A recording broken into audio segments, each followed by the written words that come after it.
किन्हीं का भाव है कि मेरा स्वभाव बिल्कुल अच्छा नहीं है। श्री रघुनाथ जी, श्री जगन्नाथ जी को जिस शुभ गुण प्रिय नहीं, जो सभी गुण प्रिय नहीं लगते, वो सभी गुण मेरे अंदर बसा पड़ा है। अच्छा, मेरे अंदर ईर्ष्या दोष है, अहंकार है, काम क्रोध लोभ मोह सब कुछ भरा पड़ा है और मन की स्थिति बहुत खराब है। कृपया मेरा मार्गदर्शन कीजिए। मैं बहुत चतुर हूँ, चालाक हूँ। आप कथा में कहते हैं सरल बनो, सही बनो। ये सब गुण मुझ में कैसे आएंगे? कृपया कर मेरा मार्गदर्शन कीजिए। सबसे बड़ी बात, आप स्वीकार कर रहे हैं तो स्वीकार करने से तो आधा गुण कम हो ही जाएगा। जो दुर्गुण है, दुर्गुण बढ़ता कब है? जब उसको स्वीकार ना किया जाए। कोई आपकी गलती बता रहा है, आप स्वीकार मत करो तो क्या होगा? बढ़ता ही चला जाएगा। शरीर में कोई रोग हो गया, फोड़ा फुंसी हो गई, किसी ने टोका, ए भाई इसका इलाज कराओ, नहीं नहीं कुछ नहीं है, ठीक है ठीक है, एक दिन क्या होगा? बढ़ते बढ़ते बढ़ते बढ़ते बढ़ते इतना कि हाथ ही कटवाना पड़ गया। तो जब हम स्वीकार कर लेते हैं, दोष आधा तो तभी सही होने लगता है। आपने आज व्यास मंच से जगन्नाथ जी के सन्मुख स्वीकार किया है कि ये गुण मेरे अंदर हैं, नाथ कृपा करके अवगुण हैं, ये गुण नहीं है, ये अवगुण मेरे अंदर हैं, तो आधे तो आज से ही ठीक होने लगेंगे। बाकी अपने अवगुणों को ठाकुर जी के सन्मुख नित्य कहा करो। और जब जब अवगुण प्रकट हो, जैसे ईर्ष्या का अवगुण प्रकट हो, काम का अवगुण प्रकट हो, किसी में दोष देखने का अवगुण प्रकट हो, आपको पता तो है कि ये अवगुण है, ये दोष है, तुरंत नेत्र बंद करके जो नाम आपको प्रिय ठाकुर जी का लगता है वो गाने लग जाओ। भाई बीमार होते ही औषधि ली जाती है ना, अवगुण आते ही नाम रूपी औषधि गाने लग जाओ, लेने लग जाओ। उससे क्या होगा? आइंदा वो अवगुण प्रकट नहीं होगा। जैसे किसी से ईर्ष्या हो रही है, वो व्यक्ति सामने आ गया, आप उसको देखते ही तिल में ला गए, उसको देख करके मन में आ रहा है गिर जाए, इसका तो ऐसा हो जाए, इसका नाश हो जाए। दो चार बात बोलने के बाद तुरंत नेत्र बंद करो, नहीं नहीं नहीं नहीं, ये अवगुण है, भगवत प्राप्ति में बाधा डालेगा। जगन्नाथ जगन्नाथ जगन्नाथ जगन्नाथ, गोविंद माधव मधुसूदन मुरारी, हे माधव आदि आदि भगवान के नाम गाने लग जाओ। श्री राधा श्री राधा श्री राधा। तुरंत औषधि लेते ही क्या होता है? बुखार धीमा पड़ जाता है। अवगुण आते ही नाम गाने लग गए। किसी ने मुझसे कहा नाम जप करने का सबसे बढ़िया समय कौन सा है? जब अवगुण प्रकट हो तभी गाओ। जीभ ललचा रही है, क्यों? पानी पूड़ी खानी है, पानी बतासा खाना है, जीभ में बहुत तेज इच्छा प्रकट हो रही है। ये अवगुण तो नहीं है, लेकिन पानी पूरी ही खाते खाते जीव की इच्छा पूरी करते करते एक दिन वो मांसाहार तक करवा देती है। इसलिए थोड़ा उस पर शांति संयम करना जरूरी। जैसी इच्छा प्रकट हो तुरंत नाम गाने लग जाओ, भगवान नाम गाओ। जो मोहे राम लागते मीठे, गाओ। जो मोहे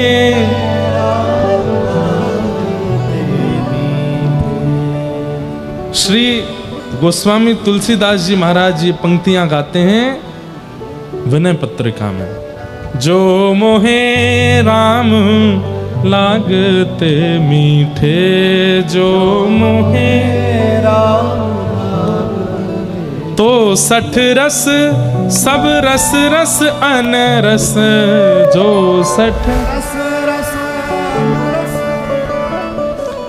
तो जितने भी रस हैं संसार के वो सब अनरस हो जाएंगे। है जाते सब सीठे, जो मोहे राम लाग। जिस दिन राम नाम प्रिय लग जाएगा जीव को, संसार के किसी रस में सुख नहीं आएगा। जिस दिन नेत्रों को ठाकुर जी भा जाएंगे, दर्शन को नैना तपे,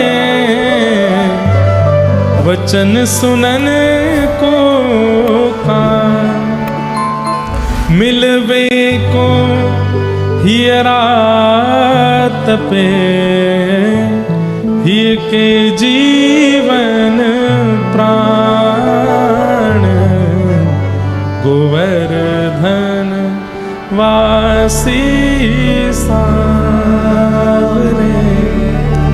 आप लोगों में से कभी कोई जंगल सफारी गया है? हाथ ऊपर करो जो कभी जंगल में देखने गए हो जानवरों को। अच्छा, कभी बाघ देखा है? उसको टाइगर बोलते हैं, शेर बोलते हैं। तो निश्चित ही आपने जरूर पूछा होगा, जो गाइड वाले, ये मानवों को नहीं खाता, ये इंसानों को नहीं खाता। तो वे लोग क्या कहते हैं? नहीं, वो इंसान को देख के क्रोधित तो होता है, इंसान को देख के उत्सुक तो होता है, लेकिन खाता नहीं। और लोग बाग कितना सफारी में घूमते रहते हैं, मानव को देख करके मुंह और फेर लेता है। उसको स्वाद हिरण में ही आता है, उसको स्वाद सब में। लेकिन कभी कभी वह बाघ या फिर जल का वह जीव नरभक्षी हो जाता है, और जब उसके दांतों को जीव को नर का स्वाद लग जाता है, फिर वो हिरण नहीं ढूंढता, फिर वो नर को ही ढूंढता है। ऐसे ही हम संसारी लोग हैं, हमको बाह्य स्वाद ही आ रहा है अभी तक इनका स्वाद लगा नहीं है हमको। जिस दिन इनका स्वाद लग जाएगा ना, फिर बाहर का कुछ भी अच्छा लगेगा नहीं। फिर तो दर्शन को नैना तपे, वचन सुनन को कान, मिलवे को ही हरा तपे। देखना भी इन्हीं को चाहोगे, सुनना भी इन्हीं को चाहोगे, मिलना भी इन्हीं से चाहोगे। अरे कहाँ तक कहें, भूख प्यास भी लगेगी, सामने रोटी रख दी जाएगी तो मन नहीं होगा, बोले पहले भोग लगा के लाओ, ठाकुर जी का प्रसाद पाना, सब कुछ ठाकुर जी का प्रिय लगने लगेगा। ऐसे ही ब्रह्म भोक्ता हो जाइए, ठाकुर जी के उपासक ऐसे बन जाओ कि उनकी स्पर्श की वस्तु ही प्रिय लगे और कुछ अच्छा ना लगे। तो आपने ये स्वीकार किया है कि आपके अंदर अवगुण है, जब जब अवगुण प्रकट हो तब तब नाम जप करिए। फिर आपने कहा गुरुदेव एक और विनती है आपसे, आप कृपा श्री रघुनाथ जी की भी पावन चरित्र कथा सुनाइए। सुनाएंगे 11 से 17 जनवरी लाल जी का पावन उत्सव, इस बार चित्रकूट धाम में राम कथा सुनाएंगे। सब लोगों को मानस जी लेकर के आना है, रामचरित्र मानस लेकर के कथा में बैठना है। जितने हजार वैष्णव आएंगे सबको आज्ञा दी जा रही है उस कथा के लिए। अभी उसका प्रचार शुरू नहीं हुआ है लाल जी के उत्सव का, इस बार जो चित्रकूट में होने वाला है। हमारा भाव है कि उसमें पारायण भी हो। सुबह के सत्र में ठाकुर जी की मंगला हो 5:30 बजे करीब, लाल जी की 5-6 बजे, और फिर उसके बाद लाल जी के सन्मुख बैठ करके रामचरितमानस का पारायण करें सब श्रोता बैठ के, हम भी बैठेंगे जितनी देर हो पाएगा। और फिर उसके बाद 9-10 बजे तक पारायण करने के बाद बाल भोग पा करके सब लोग 11 बजे पंडाल में उपस्थित हो जाएं। 11 साढ़े 11 से कथा चलेगी, 1:30-2 बजे तक राम कथा करेंगे। उसके बाद फिर विश्राम करें, शाम को 5-6 बजे से फिर लाल जी के कृष्ण भय रघुनाथ, इसी भाव से उत्सव चलेंगे। राम जी की लीलाओं के उत्सव चित्रकूट धाम में होंगे 11 से 17 जनवरी, तो वहां राम कथा सुनाएंगे, सब लोग आइएगा। अगर घर वाले भक्ति के खिलाफ हों तो हमें उनसे लड़ना चाहिए या नहीं? अगर घर वाले कंठी और तिलक को लगाने से मना करें तो हमें क्या करना चाहिए? भैया आज कलिकाल में बहुत बुरी स्थिति सब जगह हो रही है, लड़ने की तो हम नहीं कहेंगे। और दूसरी बात, कलिकाल की क्या, सतयुग में श्री प्रहलाद जी भी अपने पिताजी से नहीं लड़े, लेकिन हाँ अपने भाव पर, अपनी भक्ति पर, अपने विचार पर अटल रहे प्रहलाद जी। भले ही सबने त्यागने को मना किया, त्यागा नहीं। प्रहलाद जी कहते हैं पिताजी आप जो कहेंगे मैं सब करूंगा, आप कहेंगे दैत्य विद्यालय में पढ़ने जाओ, पढ़ने जाऊंगा, आप कहेंगे ये करो, ये करूंगा, लेकिन मैं अपने भजन को नहीं छोड़ूंगा, मैं अपने नाथ को नहीं छोड़ सकता, मैं अपने हरि को नहीं छोड़ूंगा। तो ऐसे घरों में जो बालक रहते हैं, सबसे पहले तो घर वालों को खुश किससे होते हैं? धन से होते हैं, आपकी उपलब्धि से होते हैं, आपकी जॉब से होते हैं, बिजनेस से होते हैं। वो करके पहले तो उनको खुश कर दो, उनको संतुष्ट कर दो। जब वो संतुष्ट हो जाएं तो उनसे कहना अब मुझे नहीं छेड़ना, आपको खुशी करने के मैं सारे पैतरने अपनाता रहूंगा, लेकिन मुझे भजन करने दो। क्योंकि जब तक आप उनका विश्वास नहीं जीतेंगे, उनको प्रसन्न नहीं करेंगे, तो कलिकाल है, कोई ना कोई कष्ट देता ही रहेगा आपको। अब बच्चे आजकल क्या करते हैं, वो भजन में तो इतने आनंदित हो गए, लेकिन घर वालों को दुखी कर देते हैं, हम तो करेंगे, अब तुम चाहे जो करो। कलिकाल में नहीं चल पाएगा ऐसे। कलयुग में पहले उनको जो चाहिए वो उनको दे दो। आपको चाहिए मैं 90% लाऊं, ले आऊंगा, इसीलिए भजन, इसीलिए पढ़ाई करो कि 90% आके ये शांत हो तो मैं भजन करूं।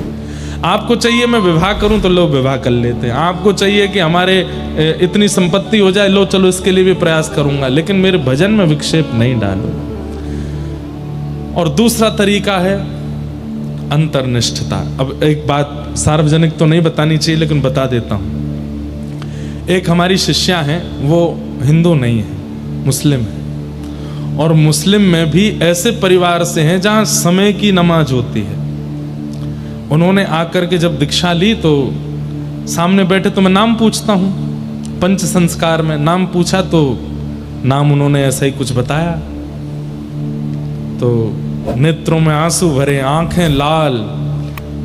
मैंने कहा क्या करें अब लाली, महाराज जी दीक्षा तो दे दीजिए। मैंने कहा दीक्षा तो हम दे देंगे, पर खान पान की शुद्धि? बोले वो तो मैं खाती ही नहीं हूँ, मैंने अपने पिताजी और माँ से कह दिया मुझे एलर्जी है, मुझे घृणा होती है, मुझे 3-4 दिन तक वमन होता रहता है अगर मैं कुछ खा लेती हूँ, तो वो तो मैं नहीं खाती। मैंने कहा चलो खान पान तो शुद्ध हो गया, नियम कैसे करोगे? ये नियम साधन भी तो करना, अष्टाक्षर मंत्र कैसे करोगे? तिलक स्वरूप धारण करना अनिवार्य है, ये सब कैसे करोगे? तो बोले महाराज जी हमारे घर में सबसे पहले हमारे पिताजी उठते हैं 5 बजे, फिर माता जी उठती हैं 6 बजे, पूरा परिवार 5 बजे के बाद ही उठता है। तो मैं ऐसी योजना बना लूंगी कि मैं 3 बजे उठ करके और नियम साधन एकांत में बैठ के कर लूं और 4:30 तक मैं सो जाऊं, पिताजी उठें उसके बाद वो, और उतनी देर में थोड़ा तिलक धारण कर लूं, बाकी पूरे दिन में जल का तिलक धारण कर लूं। मेरे तो हाथ पैर कहाँ पे, मैं करूं क्या, इसको क्या बोले। और भावना ऐसी कि बस आप दीक्षा दे दीजिए। जैसे सालवेग यवन कुल में उत्पन्न महाप्रभु जगन्नाथ जी के यहाँ पर मंदिर में गैर हिंदुओं का प्रवेश नहीं है। क्यों? अब कई लोग प्रश्न करते हैं कि जगन्नाथ जी इतना भेदभाव क्यों कर रहे हैं? अरे कल ही मैं कथा सुना करके आया, रक्तबाहु नाम का एक यवन, उसने कितना आक्रमण किया मंदिर तोड़ने के लिए। किसी काल में यवनों ने कोई कसर छोड़ी नहीं थी मंदिरों को बर्बाद करने के लिए, हमारे ठाकुरों को कष्ट पहुंचाने के लिए। इसलिए ये कड़े नियम बनाए गए थे कि भाई केवल हिंदू आएंगे भीतर और कोई नहीं आएगा। लेकिन ठाकुर जी मन में विचार करे, रसखान जैसे मेरे भक्त, ताज बेगम जैसे मेरे भक्त, सालवेग जैसे मेरे भक्त, जो बेचारे किसी कारण से गैर हिंदू कुल में जन्मे, उनका तो दोष नहीं, उनको दर्शन कैसे? इसलिए महाप्रभु जी बाहर आते हैं। ठाकुर जी के मंदिर में दर्शन करने का फल तो है ही, लेकिन जब ठाकुर जी रथ पर विराजमान होते हैं और रत्न वेद अपने स्नान वेदी पर विराजमान, उसकी महिमा इतनी बड़ी क्यों कर दी ठाकुर जी ने? बोले जो साल भर भीतर नहीं आ सकते वो एक बार यहां दर्शन कर लें, साल भर के दर्शन का फल मिल जाएगा मेरा। ये जगन्नाथ है, इतना कौन सोचता है किसी के लिए? ठाकुर जी बाहर आके सबको दर्शन दे देते हैं। तुम नहीं आ सकते, मैं आता हूं ना बाहर, इसलिए मेरा दर्शन कर लो। और बल्कि उन लोगों के लिए कितना इजी है। अरे हिंदू वैष्णव कुल में उत्पन्नों को तो हर 2-3 महीने में जगन्नाथपुरी आना चाहिए, अनिवार्य है। उनके लिए ठाकुर जी ने कह दिया कोई बात नहीं, तुम एक ही बार आओ। कब? जब रथ यात्रा हो तभी आना है ना, खर्चा भी कम होगा, पैसे भी कम लगेंगे, एक ही बार आओ, मैं ही बाहर आके मिलूंगा। अच्छा एक और बात, आप किसी बहुत बड़े व्यक्ति के घर गए, घर पहुंचे, घर पर जाकर के स्वयं आपको अपनी गाड़ी का गेट खोलना पड़ा, स्वयं बेल बजानी पड़ी, स्वयं गेट खोल के भीतर जाने पड़े, फिर उसके बाद वेट करना पड़ा, किसी ने आकर के फिर अंदर ले जाकर के आपको उनसे मिलाया। एक तो है ये मिलना, और एक आप किसी के घर गए और वो व्यक्ति बाहर द्वार पे ही खड़ा है आपकी प्रतीक्षा में। दोनों में विशेष कौन सा है? आप भीतर जाके दर्शन करके आए वो, कि वो व्यक्ति ही बाहर आ गया, वो कौन सा विशेष है? वो व्यक्ति बाहर आ जाए वो ना। तो महाप्रभु जगन्नाथ जब बाहर आते हैं उस समय उनका दर्शन जिन जिन वैष्णवों को होता है वो विशेष है ना। ठाकुर जी बाहर ही खड़े, बताओ, हमें श्रम ही नहीं करना पड़ा अंदर जाने के लिए। तो इसलिए अब बताओ, वो लाली अभी कहीं कथा थी मेरी, दीक्षा लेके वो 6-7 महीने तो दिखी नहीं, कहीं कथा थी, वहां वो आई थी। अब मैं तो भूल गया, मेरे को पता ही नहीं था। फिर उन्होंने एक पत्र में लिख के कहा कि महाराज जी मैं वो, तो फिर हमने मिल तो नहीं पाया, मैंने ये पूछा बस कि नियम होता है? बोले हाँ महाराज जी रोज होता है, रोज होता है। मैंने कहा बहुत अच्छा है। तो जिसको प्राप्त करना है ना ठाकुर जी को, वो कैसे भी तरीके निकाल ही लेता है। तो ऐसे परिवार के जिनका ये बालक का प्रश्न है, अपने आप तरीके निकालो, करने का प्रयास करो। भगवान हमको विरह क्यों देते हैं? क्योंकि हमारा प्रेम पुष्ट हो। संयोग में विरह नहीं होता, संयोग में प्रेम घटने लगता है, इसलिए ठाकुर जी विरह प्रदान करते हैं। अरे प्यास लगी है, पानी ना हो तो प्यास की कीमत समझ में आती है, पानी की कीमत समझ में आती है, एक एक बूंद की कीमत समझ में आने लगती है। भूख लगे, अन्न ना मिले तो एक एक अन्न की, अरे कूड़े में भी अगर अन्न पड़ा होता है तो मन में आता है राम राम, इतना बर्बाद कर रहे हैं लोग, हमको खाने को नहीं मिल रहा। वस्तु की सहज प्राप्ति उसकी कीमत को घटा देती है, उसके प्रति प्रेम को घटा देती है, इसलिए वियोग आवश्यक है। ठाकुर जी इसलिए कभी कभी दूर करते रहते हैं ताकि आपको उनकी कीमत पता चले, उनका भाव पता चले, उनके प्रति वो प्रगाढ़ हो जाए जो प्रेम है, इसलिए। और उनको पाना इतना मुश्किल क्यों? किसने कहा मुश्किल है? बिल्कुल मुश्किल नहीं है। ठाकुर जी को पाना मुश्किल नहीं है, पर हमारी तत्परता नहीं है उतनी, इसलिए हम ठाकुर जी को नहीं पा रहे। एक सामान्य झुग्गी झोंपड़ी में जन्मा बालक पढ़ लिख करके IAS ऑफिसर बन सकता है।